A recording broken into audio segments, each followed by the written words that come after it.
last week, Pedzi, the coach, came through and he was talking about the high value man.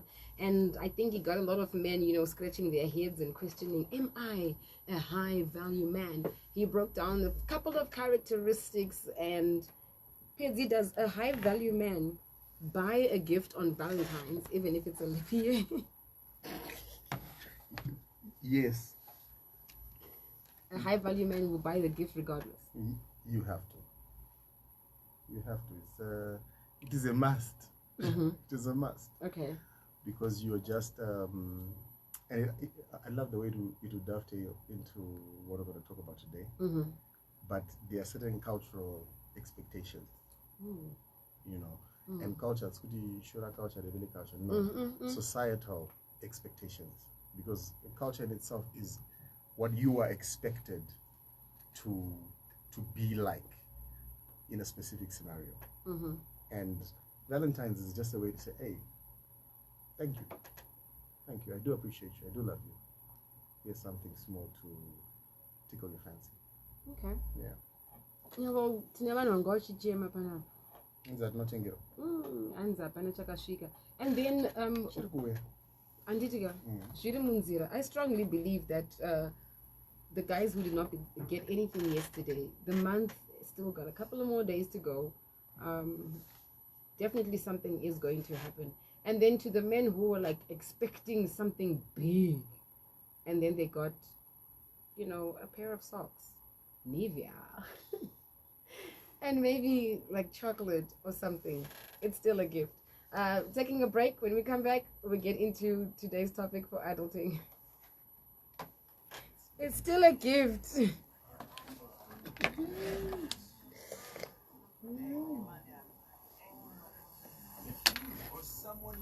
I guess men love gifts, guys.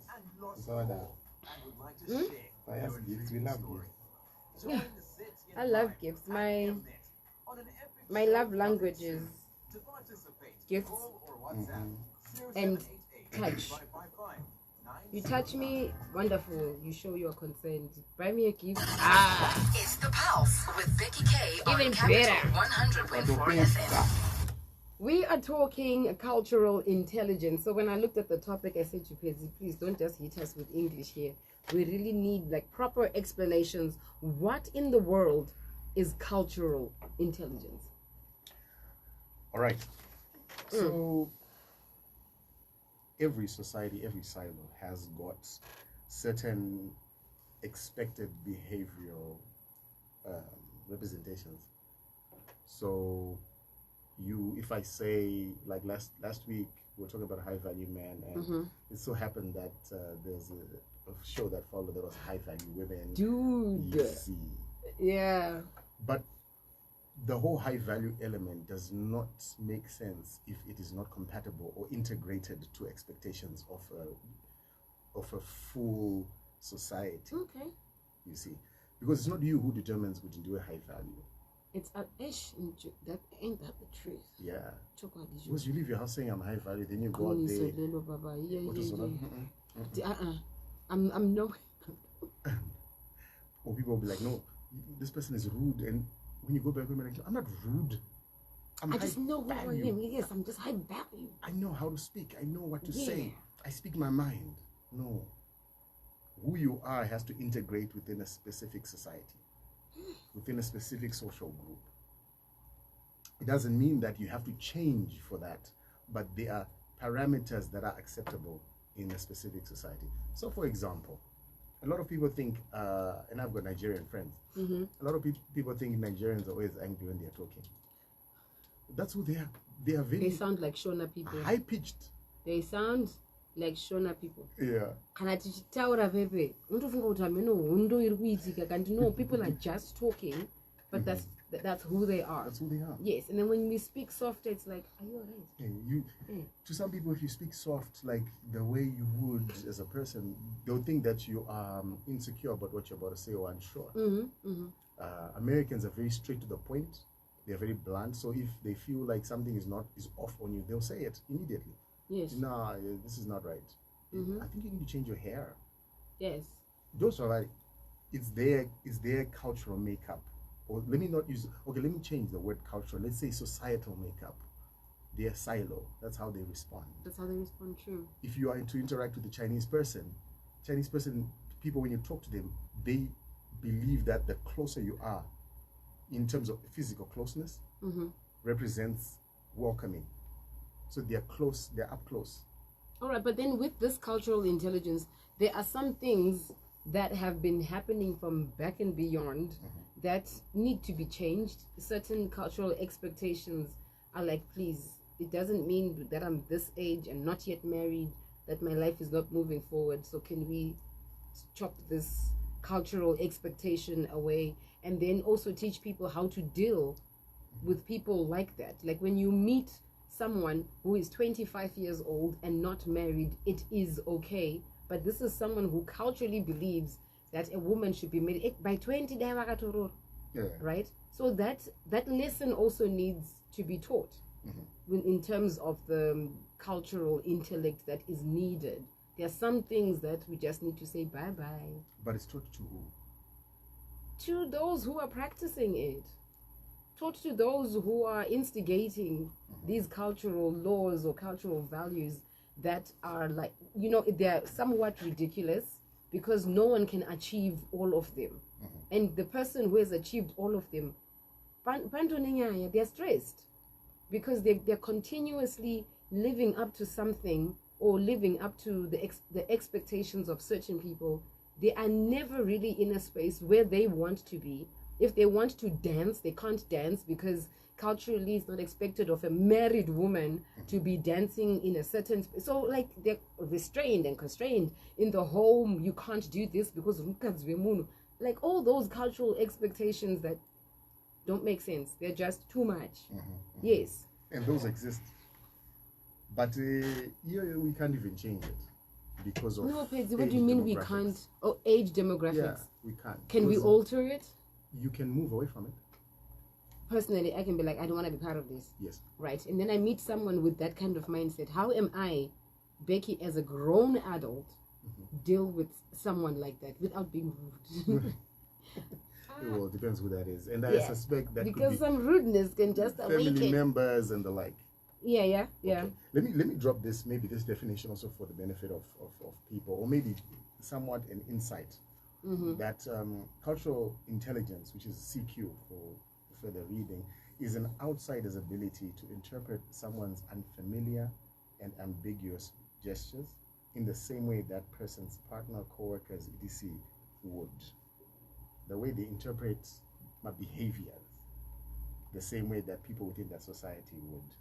And in order to build and maintain a close or successful relationship, you have to be able to read these things.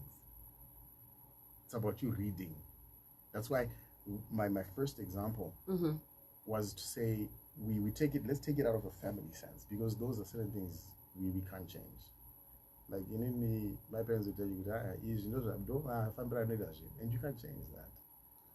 But you can endure it for the period because you know who you are. I think we are high value people.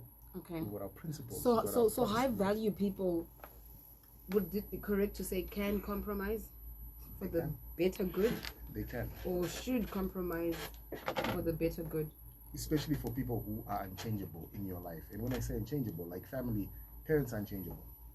You can't. Their minds are like set on stone. They are fixed assets in your life, so you can endure it. But if it's a person, let's say it is a community, you can shift from that community and find communities that you align with. You remember from last week's discussion, we were saying that a high value person, man or woman, is made up of 3 elements that define them: people, which is societies and silos that you interact or integrate into, places. There are places that you would go back, and places you know yourself because of whether it's the representation it has eventually on you and your brand or your family. And then there are practices. There are certain practices you will not do, whether because you are influential and you've got people who look up to you. There's another silo which is because you're Christian. There's another silo where you are married. So there are things you will do, things you cannot do. So how do you now interact with people who do the things that you say, I do not do? That is cultural intelligence.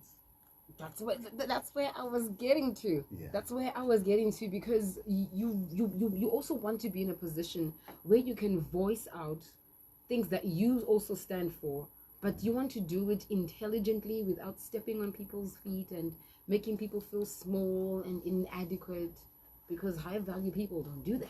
High value don't express themselves to shrink other people. Yes. They are in their space and they reflect such that the people know who are shiki. Mm-hmm. So I'll give you a very common example in our culture, where if someone passes on and then they go and have that whole, they have a funeral in the rural areas, yes. They have the processions, mm-hmm. and it's a cultural thing. But as a Christian, you will not believe in that. So what do? You step away. You say, no, it's undated. You step away. Because you not change that culture based on them, but you can change how the culture influences you. All right, I tried that. It went pretty well. And I think also it was because our family is like a prayerful family, so talks about that were not raised. But obviously you hear one or two voices who'll be like, Makazo, Mangazo. And we're like, sorry, what's that? Yeah. So it's not so much about you pushing back and offending. No, it's about you knowing your stance to say, it's undated. Okay, so cultural intelligence includes knowing how to place your thoughts, your values, your motives, how you operate out in the open without being offensive or per se. But in the event that you are offensive, because I hear statements like, I don't mean to offend you. You are about to be offended, and offended big time. Yeah. I'm about to offend every aspect of your life. I will start from your generation 10 years ago. Then I get to your goats and your chickens. I am coming into your family. Yeah. I don't mean to offend you, but end of story. Mm-hmm. There's what we call, there are two types of circles. So imagine a huge circle and a smaller circle within a circle.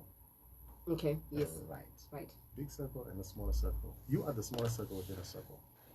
Mm-hmm. There's so much that you can do within the big circle. Mm-hmm. You cannot change what happens within the big circle. You can only change how big your circle grows, which is called your circle of influence. Mm-hmm. Influence is either verbal or it's non-verbal. So there are certain people that people need to know, and your influence transcends into influencing others by them knowing what you believe in and what you stand for. So there's a point where my family members are not big hands grab. Not because you're rude, but because they know your stance with Exactly. Got you. Yeah. So when people step into your space, it's either one of two things. Who you are and what you stand for is not as clear to them. That's why you find some people, when they argue about, like, I speak to a lot of young people, especially even at the church, they're like, church is perfect, but kumba, it's different. To an extent, you could figure out, you watch my church go as your circle of influence shrinks because you're not consistent in who you are. And who you are is not consistent with what you say you are. So be consistent. The person that you are at church, be that person at home. Or the person that you are at home. What if I'm a horrible person at home? You shouldn't be a horrible person at all. No, but like no one is perfect. What if I'm a horrible person at home? And then I really can't be showing how horrible I am at work or in the church. So I'm going to put up a facade. I'm going to put up this personality. And I'm going to be, hey, everybody. And when I get home, like, Yeah. The hardest work in terms of that kind of soft skill intelligence is that before we try to influence other people, it has to be really ingrained in us. So the values that you stand for, they are not for you. They are for you to influence people. So if you believe in honesty, someone has to be able to say, Beck, she doesn't appreciate or do that kind of stuff. Right. And how about Didi Madira does that? And funny you say that. There's Yeah. there's actually an incident about something that was going on, and then someone brought my name, and then there was almost like silence in the room type of thing, and they were like, "Wati ani?" Like now, now you've crossed the line. You are now lying. You know that I don't know why that person mentioned my name, and how I even got to hear about it. I was like, wow, how do I approach this person? I actually put it on my threads today. I'm like, I'm trying to approach a liar. Wow. How do I do it? I keep checking my Christian side, and I'm being led to David's prayer when he was cursing people. But long short of it is, there were people in the room who could stand for me because my character was flawless throughout. Like they know me with Becky Akadeo, so Becky would never do something like that. Right. And I think it's an important aspect in life to have people who can vouch for you, right? To have people who can vouch for you, such that when you have to communicate with people on a larger scale, they know exactly that Pedzi will be able to maneuver himself in this cultural setting, or Pedzi will not be able to maneuver himself in this cultural setting. So don't put him in that position, because I'm a one. Yeah. And it happens everywhere. So when we now speak of the whole cultural intelligence, we need to understand again, and I'll repeat, that a culture is a set of behaviors. So there's a set of behaviors. That's the most simplest way to say it. So there's a work culture. This happens in this work setting. There is, in fact, in every aspect, to an extent whereby there's a financial culture in every family. There's a way, and I'll give you a very easy example. When you and a friend meet, thought processes, in as much as there's something that connects both of you, there are things you know yourself that what am I different? There are things I take out and things I leave whenever there's a conversation. Right. Because again, for disclaimer, no one is perfect. But in our non-perfectness, we need to find as much commonality. We need to also understand as much of what we leave behind in that particular space. My pastor always says that the church is a hospital, so don't come here expecting perfection. Yeah, we're not responding to medication. You see, so even in allow them the church time. setting, it's a culture. There's a set of behaviors that you will not be able to change. But within that, because you're integrated into that specific community, they need to know because we are quote unquote high value people. We've got certain values that we uphold earnestly. Right. Yeah. All right. So how can we, as people who are thriving to be better human beings and maneuver ever so swiftly where possible in this adulting journey, how can we effectively demonstrate cultural intelligence in life? Because I know there are certain incidences where we want to be heard. I want people to know I've got wisdom between these ears. That the brain works. Yeah. But it's not every place where you put your best foot forward. I want to learn how to do certain things, when to speak, when not to speak, and when to just observe. And should I be observing before I speak, or do I speak and then figure out room or the situation, and then I go like, okay, from now on I'll be quiet. The most important thing that anyone can ever do in any setting is to speak slowly. Be very slow to speak, and let your ears absorb more than your mouth releases. That is the best way to win in any cultural setting or any societal setting. So, for example, if I invite you to a branch, they say, Beck, there are some potential investors that are coming. Okay. Let's go lock up a deal. Our job is not to get there and make them know who we are first. And you start vetting the room. Identify the alpha first.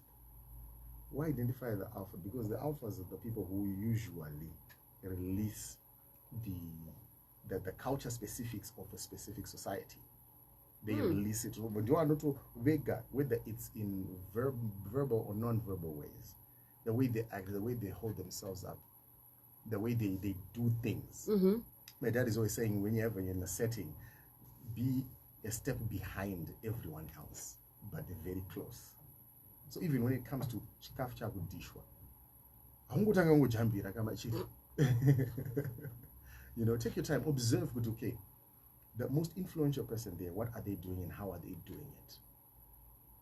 And I'm imitating, or I'm just watching? No, it's informing you. Informing, okay. Yes, so that you are also socially acceptable to the group. Because a lot of people, we said last week that the first 4 seconds, a person will judge you by the first 4 seconds. And it's something you cannot change. And that's on appearance. Yeah, just the way you look, someone can judge you based on that. But the most important couple of seconds are the next that are following, the next 16 seconds, which is based on what comes out of your mouth. That solidifies what their assumptions are. So your job is to reduce the impact of the assumptions. You see, so it's always wiser to be a step behind. Hey, judge the first 4 seconds. You don't know me, right? But we will when we open your mouth. My mom used to say, when you open your mouth is on parade. Yeah. So there are times when I'm like around people and I'm itching, because you know I get paid to talk, Pedzi. I can talk like the whole day, right?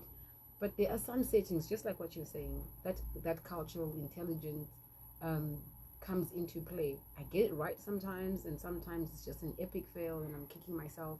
But most of the time I'll get into a space, just watch people around. Okay, who's laughing? How are they laughing? Then I have to like try and adjust my laugh, because my laugh can get like 0 to 100 like real fast.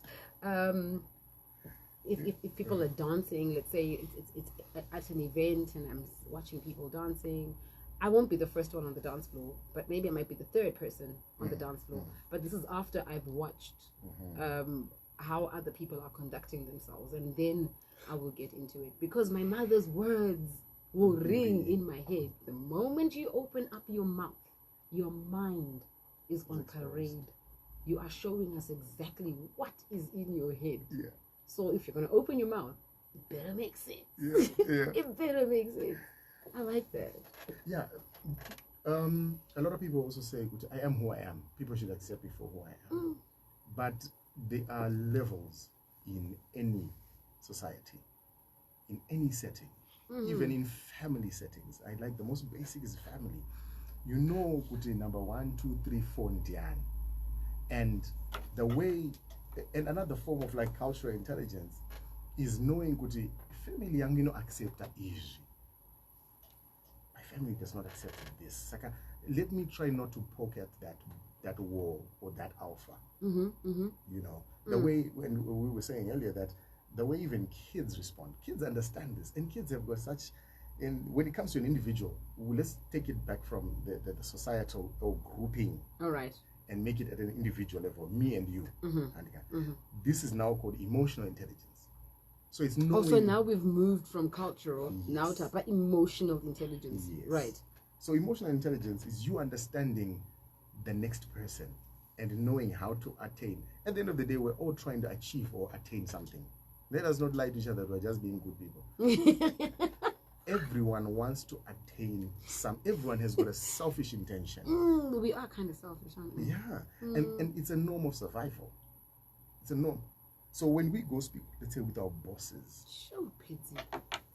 Yeah. Okay. When we go and speak to our bosses, it's not we're coming to work because we're nice people. We have an intention of getting money at the end of the month. All right?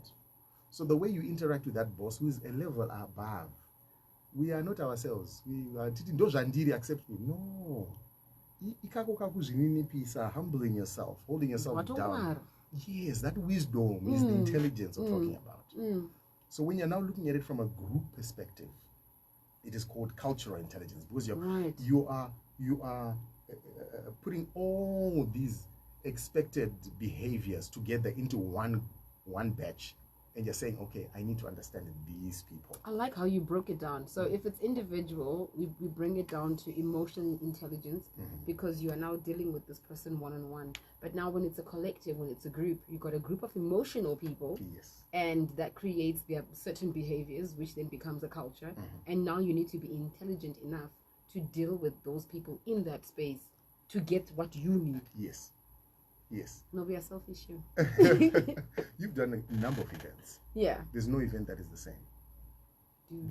Because the grouping of these various people in one place will also determine how you express who you are to them. True story. To attain what you I want. once did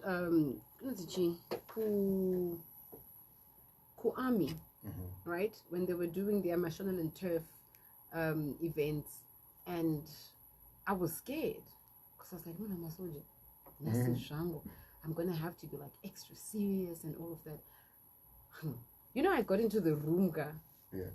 The way these guys were like so jovial, so happy. I'm like, wait a minute. There is no way I'm in a room full of soldiers. You have got to be kidding me. Right. Akuna Shakadaro, my general, my Gigi Baribo. And I'm thinking, there's no way that I am in this setting. It can't be. And I ended up doing like 4 or 5 other events with them until we then parted ways. But during that period when I was doing work for them, my initial thoughts about them, which was good for me because I went in there and I read the room and I was calm. And then when I saw what the room was like, I was like, what up? You know, like my people. Then another setting where I read the room wrong. And even these people, if they don't call me back, I'm okay. Like, please don't call me back. I think I did one event for them. And yeah, they were like, oh, thank you for doing this. But me, I'm thinking, please don't call me back. You know, those people who feel like, no, we are high and mighty. And when they laugh, they go, ha, ha, ha. Yes.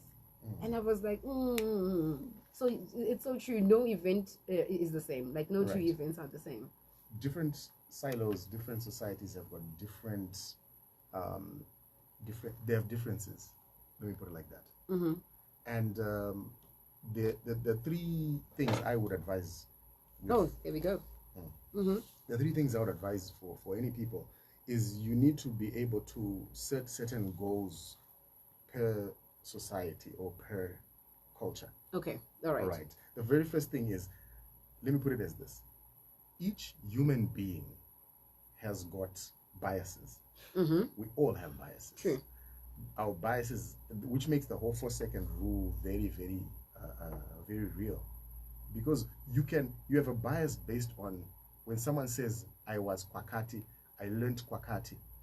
There's a bias that kicks in immediately. Whether or not that person was involved in whatever happened where they learned, there's a bias. There's a bias.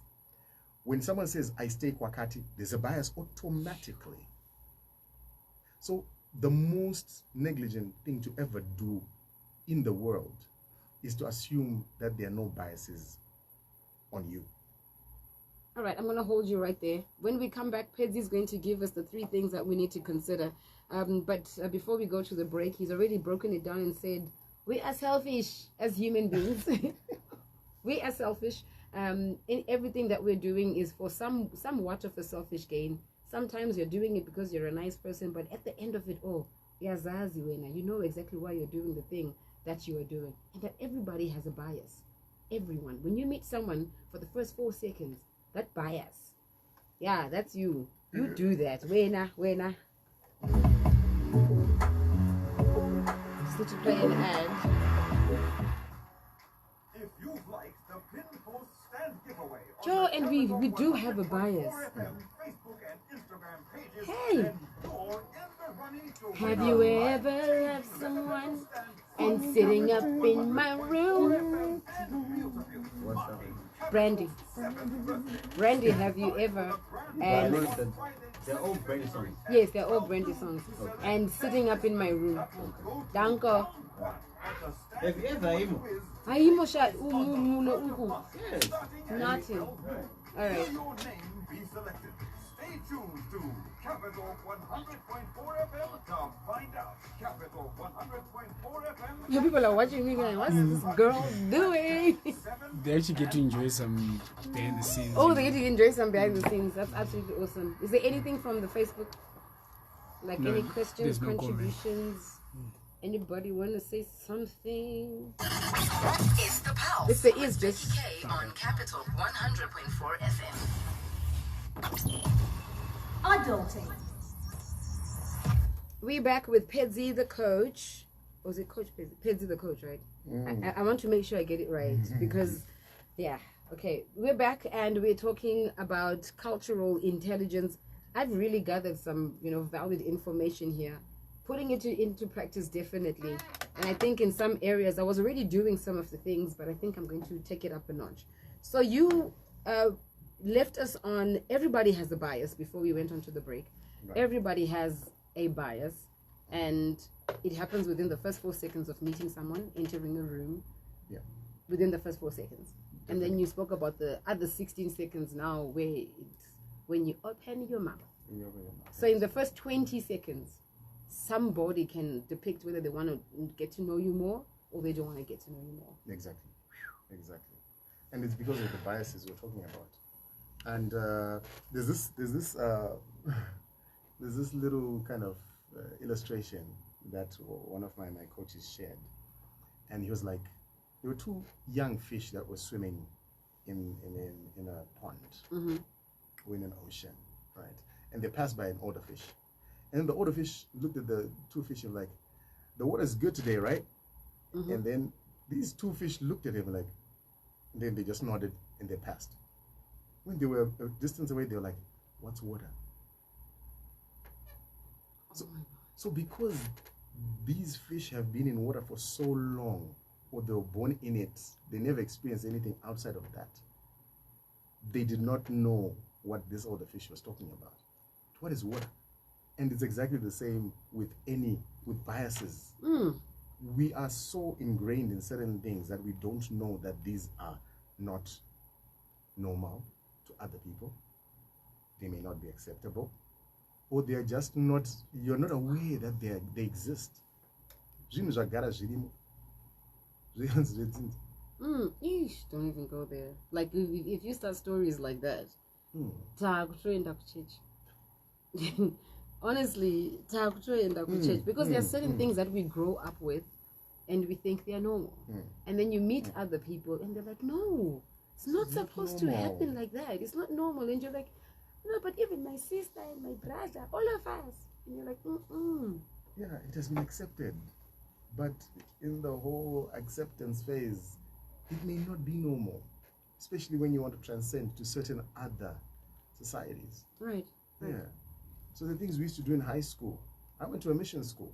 I went to a mission school. I have people who went to mission schools. Pamber. So, we are proper. Did you go to a mission school? Yes, proper.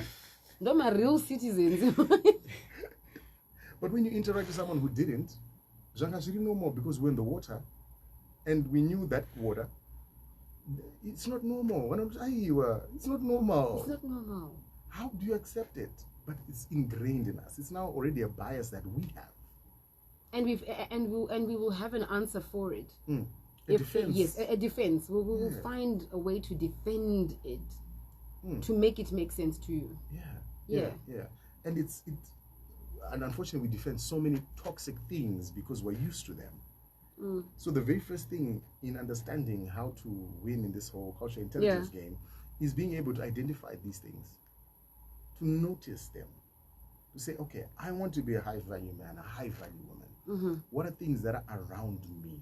What biases are around me that I need to be aware of? Okay. That I need to unmold myself from. Right. And when you begin to unmold yourself from these biases, it is easier for you to integrate in any other society. Okay. Because like we said again last week, is that every society has got a certain structure of norms. And those norms are their own biases, of course, but they keep the structure of that space. So what do you need to change as a human being to be able to integrate into any kind of society? So you spoke about the the whole gig with the army. Mm-hmm. Before you went, there was a bias. A big one. I thought I'm getting into the lion's den. Yeah, that's a bias. Mm. But that bias is not on them. It's on me. It's on you, because you can't change it. If it's them, you can't. You can only change how the elasticity of your mind and behavior. Yeah? Yes, I agree. Yeah. I agree. The bias is on us. Mm-hmm. It's on us. We are the ones who set it or remove it. Yeah. I once told you that I had an intervention with my mother at some point. There was a disagreement or something. And they said, no, Ona, I am a fixed asset in this business. You are movable. Do you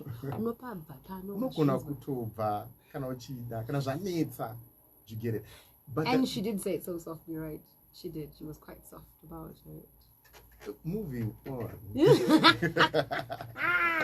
But the cool thing about her is she then teaches me the lesson. Even you need to understand that there are levels and there are things you can't shift, but only you can shift. Wow. If you find that you're not comfortable in a certain setting, don't try to change the setting. Shift. Because strongholds are people who make sure the norms stay as is.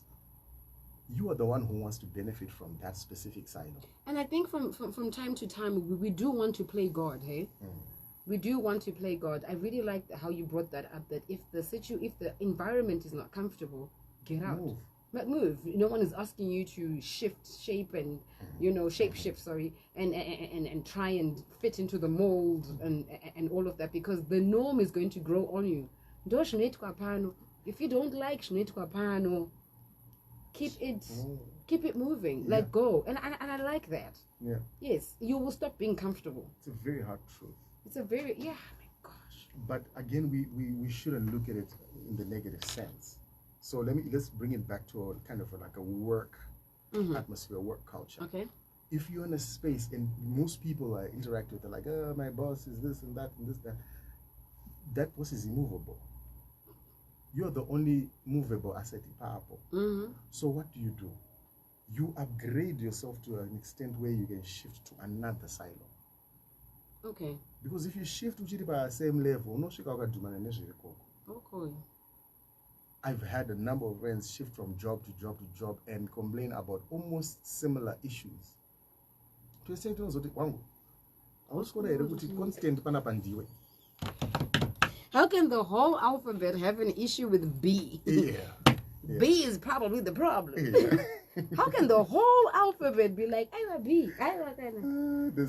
There's a guy who was on a sick bed, and his wife came and visited, and he was like, signing for a bit, and then we started talking. And he's like, babe, when I went broke, I had nothing. We slept in one room on a mattress. You were there. When I started my business, and we got bankrupt, you were there. I just had an accident, and I'm critical. You are here. I don't see you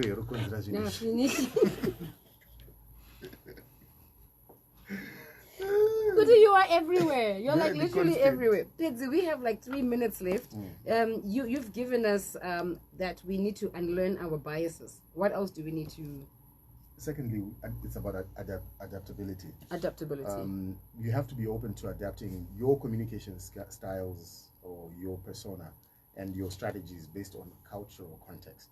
So the way you express yourself, when you've got a very valid point, you have to be aware how to express it.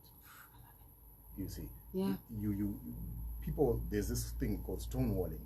When people have reached a point whereby they feel like you're attacking their foundations, they build walls. I think men do it very well. You can't change my mind about that. You can't change my mind about that. Yeah. Men can build a proper wall. It's okay, cool. Yeah. So the importance of this is flexibility. It demonstrates your cultural sensitivity, as well as it enhances the ability to connect with diverse people. Right. So the ability to adapt. And third? And then effective communication also comes into this, but relationship building, I think this is one before the last for now. You have to prioritize relationship building as business success or life success, all these family successes, they hinge on strong personal connections. Right. So the best way to win is, that's why I said you need to identify the alpha. When you identify the alpha, the person who is the gatekeeper of a No, the society, kingpin. Come on. and you befriend, and you also try to, in that befriending, you are showing respect for what they represent or what they believe in, but you're also like feeding them gradually what you believe in, and why it's also important for, because not everyone is culturally intelligent or emotionally intelligent. Okay. So you are showing your reflection as to why they should respect who you are and why you believe in what you believe in. All right. So we've got unlearned biases, adaptability, and relationship building. These are some of the things that we can include in our everyday life to add on to being culturally intelligent. Pulses, it is 2 o'clock on Capital 100.4 FM, and it's time for the news.